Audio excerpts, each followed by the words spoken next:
Fala, fiel, chegando aí com informação do Corinthians para vocês.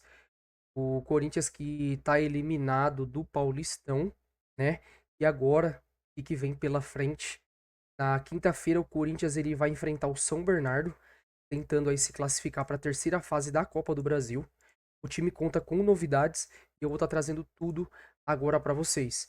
Então, já deixa o seu like, se inscreve aí no canal e ativa o sininho, pois todos os dias eu trago um vídeo novo.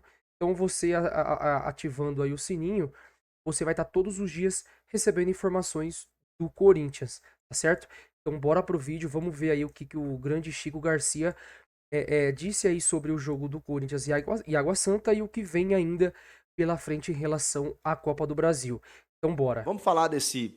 Cara, não tem nem o que falar desse jogo contra o Água Santa, né? Tem algumas coisas, na verdade. Foi um 0 a 0, xoxo, sem graça, o Corinthians já eliminado, o Água Santa tentando ainda a classificação, também acabou eliminado, foi um 0 a 0, mas assim, que passeio, né, do Água Santa para cima do Corinthians. O Luan Dias, cara, impressionante. Esse cara não deu um chute no Santos. É que o Santos também, do ano passado, não recomenda, né? Ninguém conseguiu jogar bem no Santos de 2023, rebaixado para a Série B. Mas ele é um jogador que aos 26 anos ainda tem mercado. Ele assombrou. Ele ditou o ritmo do jogo e o Corinthians, obviamente, com muitos garotos desentrosados, só o Romero de titular, obviamente sofreu. E também com a guarda baixa, né? Eu sei que quem estava ali queria mostrar serviço e tal, mas a gente sabe que aspirações não existiam, nem o Antônio Oliveira estava no jogo, né? Por conta de uma punição. Mas agora o Corinthians precisa olhar para frente. A questão é, desse jogo, eu tenho alguns apontamentos. Carlos Miguel. É impressionante, né? Ele tomou aquele gol contra a Ponte, que inclusive selou, né, a eliminação. A gente fala selar porque não foi aquele jogo que eliminou o Corinthians, né? A gente sabe. Gente, em 12 jogos, 4 vitórias, 2 empates e 6 derrotas. E antes desse jogo contra a Ponte, 5 derrotas. 4 delas com o Mano, uma com o Thiago Kozlowski. Não tinha como, né? Não tinha como. A gente vê uma evolução, viu uma evolução tardia e os resultados do Paulista é muito difícil. Vejam que 5 derrotas em 6 jogos, nos 6 primeiros jogos, custou a eliminação. E aí tem aquela derrota para a Ponte Preta que ali, mesmo assim, mesmo com tudo isso, se o Corinthians vencesse a Ponte naquele jogo, provavelmente se classificaria. O Carlos Miguel, que estava invicto, inclusive, no gol do Corinthians, tomou aquele gol, para muitos ele falhou, até acho que não, mas enfim, né, muita gente acha que sim, está tudo certo, é normal. Ele fechou o gol contra o Água Santa. Ah, mas era o Água Santa. Cara, os caras pressionaram. Ele trabalhou demais, ele foi muito exigido e ele, de novo, deu conta do recado. Então, se a gente às vezes tem alguma dúvida, e é bom, né, ele ser testado, tomar uns gols, umas falhas e pegar umas carnes de pescoço, é normal, porque daqui a pouco tava muito lindo pro Carlos Miguel, né? Então, assim, é normal, ele tá tentando uma sequência maior, ele tá jogando mais, então chega um momento que, obviamente, ele vai sofrer. Ele foi exigido, bem exigido, e deu conta do recado mais uma vez.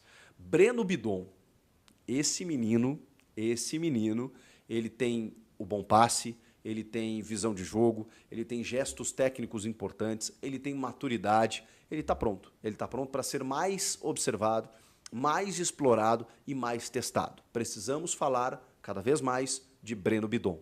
É uma joia a ser lapidada. O volante Rian, que foi expulso inclusive, e eu não vou nem entrar no mérito aqui se ele merecia ou não, ele tem um probleminha de temperamento. De muitas vezes ele é bom jogador, eu gosto da personalidade dele, porque ele encara, ele não quer saber, ele se entrega para o jogo, ele se envolve com o jogo, mas muitas vezes ele passa do ponto. Então, são alguns ajustes que você precisa ter. Eu acho que ele pode ser melhor observado e, inclusive, orientado para ser aproveitado também ali na sequência do time de cima. Tá tudo certo. Que mais? E aí, né? Obviamente, como eu falei, né? Falta de entrosamento, o time sofreu um pouco, e aí você percebe que o foco estava muito nessa quinta-feira. Esse jogo contra o São Bernardo, que fez 21 pontos nessa primeira fase e que, inexplicavelmente, não se classificou. Não se classificou porque o São Paulo fez um ponto a mais e porque o regulamento do campeonato tem esse problema, né? Caiu numa chave muito forte, muito difícil, com o Novo Horizontino e o São Paulo e ficou de fora. Mas é um dos grandes times do futebol paulista e, por que não, do futebol brasileiro, né? Porque disputa a Série B e olha, tem grandes chances assim de incomodar a vida de muita gente. Então, todo cuidado é pouco do Corinthians e por isso o Antônio Oliveira, também por isso, né, preservou muita gente para esse jogo, que não valia muita coisa, quis testar outros jogadores, mas também descansar os seus principais. E aí ele vai com tudo para esse jogo contra o São Bernardo, porque assim, o Corinthians precisa vencer. É jogo único, o empate leva para os pênaltis, não tem mais aquela história do empate dar vantagem para o time visitante, então vai ter que vencer o jogo. E é jogo único e é contra um grande adversário, muito bem treinado pelo Márcio Zanardi. A grande notícia, o Kaká, que foi recém-contratado, zagueiro, vai para o jogo, está relacionado e vai estar à disposição do Antônio, provavelmente não titular, né? Ele tem o Félix Torres, ele tem o Caetano, ele tem o Gustavo Henrique, mas o Kaká estará à disposição. Poderá fazer sua estreia, se assim desejar, o Antônio Oliveira. Existia uma dúvida, né? Porque o Corinthians anuncia o Kaká e registra ele no BID depois da segunda fase ter começado. Mas a CBF deu o aval para que ele pudesse ser liberado, assim como os reforços que o Inter contratou, o Fernando Volante, o Rafael Borré, também no mesmo sistema, né, no mesmo molde, Thiago Maia, inclusive, mas eles também estarão liberados para o jogo contra o Nova Iguaçu, que acontece na quarta-feira. O Corinthians encara o São Bernardo na quinta. Então, tá todo mundo alinhado, né? Todo mundo consultou a CBF liberou, então tá tudo certo. O Kaká estará disponível. E aí o Corinthians vai em busca dessa vitória, que, como eu disse, né, depois tem uma pausa, só lá no começo de abril, primeira rodada ali da Sul-Americana fase de grupos, e dia 14 de abril, um mês depois dessa quinta-feira, que o Corinthians estreia no Campeonato Brasileiro. Que loucura, hein?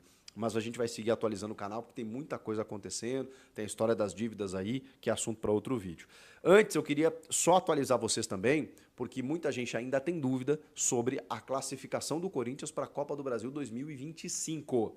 Ela ainda não existe, porque via campeonatos estaduais, que é o novo ranking determinado pela CBF, o novo regulamento para classificar os times para a Copa do Brasil, a Federação Paulista tem direito a 6 vagas, e aí, se o Corinthians disputar a Copa Paulista, que é essa competição do segundo semestre, para privilegiar equipes do interior, como o Corinthians já fez com a sua equipe sub-23, é uma chance do Corinthians vencendo a Copa Paulista garantir essa vaga. Não é a tendência. Então, o Corinthians precisa fazer 3 coisas. Na verdade, 2, né? Precisa ganhar um título de expressão, ou a Sul-Americana ou a Copa do Brasil, e aí ele garante a vaga automaticamente na Copa do Brasil de 2025, ou se classificar para a Libertadores via Campeonato Brasileiro. São 6 vagas. Claro que o G6 muitas vezes vira G8, porque às vezes uma equipe que é campeã da Libertadores, ou da Copa do Brasil, ou da Sul-Americana, figura entre os 6 primeiros, e aí ele abre mais vagas. Então pode ser, dependendo do contexto ali do Brasileirão, que uma 8ª colocação renda ao Corinthians essa vaga na Libertadores e, consequentemente, na Copa do Brasil 2025. Mas, teoricamente, são para os 6 primeiros colocados. Então, ou ganhar a Copa do Brasil, ou ganhar a Sul-Americana, porque aí dá a vaga para a Libertadores, ou ganhar uma das 6 primeiras posições do Campeonato Brasileiro. Não vai ser fácil, mas é só dessa maneira que o Corinthians disputará a Copa do Brasil 2025. Ou acontecerá como o Santos, que acabou rebaixado no Brasileiro, não performou no estadual para garantir a sua vaga, não conquistou nenhuma vaga de outra maneira e ficou fora da Copa do Brasil nessa temporada. Então tá aí, né? Que momento que vive o nosso Corinthians, né? Como diria o grande craque Neto, que fase que tá o Corinthians, né? O Corinthians, como eu já disse, foi eliminado muito cedo do Paulistão. E agora resta somente a Copa do Brasil. É claro que o Corinthians ainda vai disputar o Brasileirão e a Sul-Americana, mas para 2025 ainda não tem nada classificado. É tudo muito incerto, né? O Corinthians vai ter que vencer o Santo André, não tem para onde correr, porque se ele perder o jogo contra o Santo André, o Corinthians está fora da Copa do Brasil. E o empate leva o jogo para os pênaltis. É um jogo único. Ou ganha ou tá fora. O Timão treinou hoje, né, terça-feira, com quase todo o elenco. Essas imagens que vocês estão vendo aí, ela é do treino de hoje, né? E ficou aí de fora do treino somente o volante Fausto Vera e o Igor Coronado, né?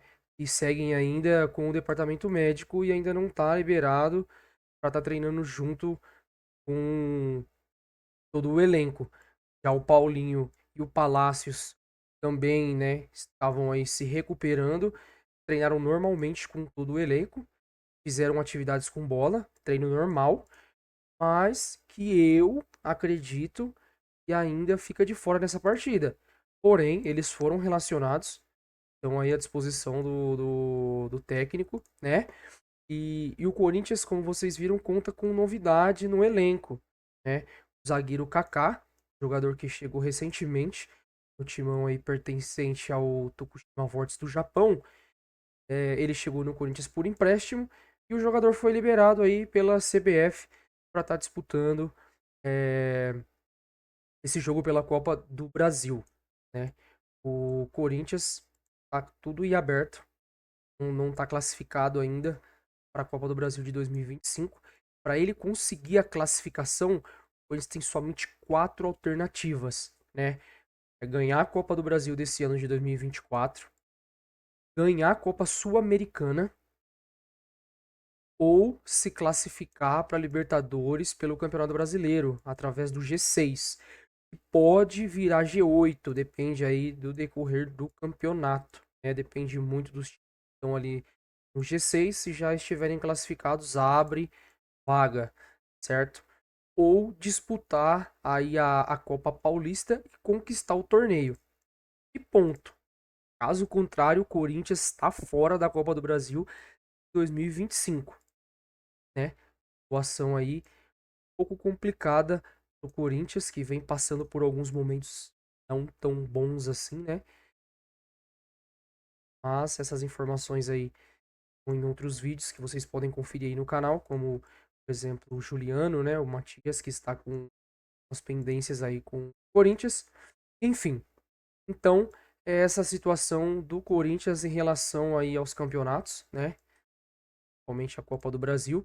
Eu quero saber de vocês aí, torcedor, o que vocês esperam do Corinthians no jogo de quinta-feira, né? Quais são as expectativas de vocês? Quero que vocês comentem, deixem aqui pra mim o que vocês acham, o que vocês pensam aí desse jogo.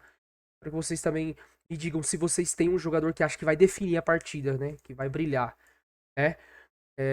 Não se esqueçam, galera, se inscrevam aí no canal, deixa o like, porque isso é muito importante pra mim. Pra vocês não custa absolutamente nada, é só clicar aí, né?